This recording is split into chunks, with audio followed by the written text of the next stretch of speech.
Yo, so making a new video. I'm trying to put out more videos on my channel just as of late, just because I've got more motivation and just more time.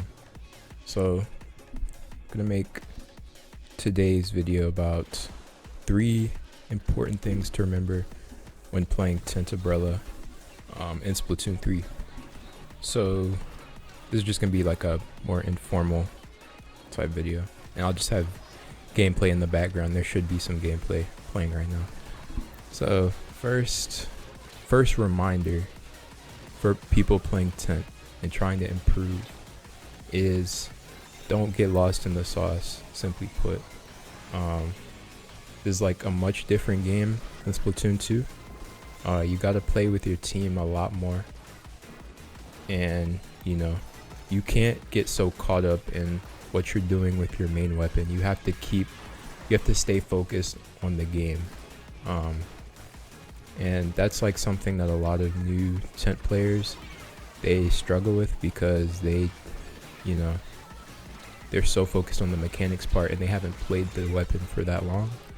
So they're just struggling to keep up with their fights when there's more important stuff going on, like having to use their special. And so that's really how you take your gameplay further, is making sure you're aware of your positioning, making sure you have your special, making sure you don't just pop your special whenever, make sure you know when to pop it, stuff like that. All that is stuff you can figure out by VOD reviewing and watching better players play the game. So second important thing is, in this game you still have to kill things. Like, I don't know, in Splatoon 2, like, you could kind of get away with going on the side, flanking and distracting, and you may get like 2-3 kills and 7 to 8 deaths or something, and you can contribute to the game that way, just because bubbles were so broken back then. But in this game, you don't have your invincibility shield, aka bubble blower. So you have to actually help your team with fights. For one, you can't dodge fights. You can't just be on the side and say you're distracting. No, that doesn't work in this game. You gotta use your shield to help your teammates push in. Distraction with Tent is not like a real strategy in this game. Like, you can do it for some parts of the game, but that can't be your only game plan. And then the second part of this tip is you also can't die as much, because for one, your special is really strong. You need your special in this game.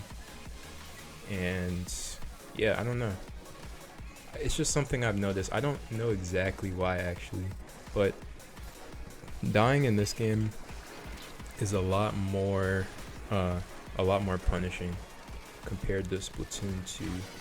Maybe it's because of the maps, maybe it's because of like the special that you have. You don't have bubble blower anymore to get back in. But I noticed you can't really die as much. Like, I try to keep my deaths under 7. Like, that's a good spot for me.